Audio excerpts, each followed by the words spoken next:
श्री क्षेत्र पैठण केवळ महाराष्ट्राच्याच नव्हे तर भारताच्या नकाशावर ठळक आध्यात्मिक ओळख दर्शवणारं शहर. एकेकाळी 7 वाहनांची राजधानी म्हणून प्रसिद्ध असलेल्या ऐतिहासिक पैठण शहराला संत एकनाथ आणि संत ज्ञानेश्वर महाराज यांच्या वास्तव्यामुळे धार्मिक व आध्यात्मिक ओळख मिळाली.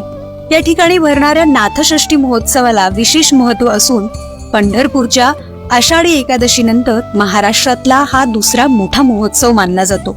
या महोत्सवाला केवळ राज्याच्याच नव्हे तर देशाच्या कानाकोपऱ्यातून वारकरी भाविक आणि दिंड्यात दाखल होत असतात. शांतीब्रह्म संत एकनाथ महाराजांनी फाल्गुन वद्य षष्टीला जलसमाधी घेतल्याने तेव्हापासून या तिथीला नाथषष्ठी म्हणून महत्त्व प्राप्त झालं. नाथांच्या हयातीत देखील जनार्दन स्वामींची जन्मतिथी म्हणून षष्टीला नाथ महाराज महत्त्व देत असत.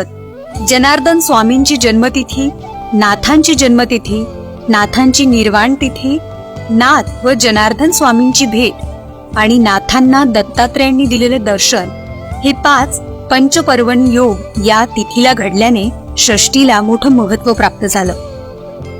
नाथांच्या निर्वाणानंतर या उत्सवाला नाथषष्ठी म्हणून संबोधलं जाऊ लागलं.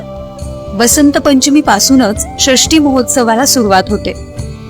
तुकाराम बीजेच्या मुहूर्तावर द्वितीयेला नाथवाड्यातील रांजणात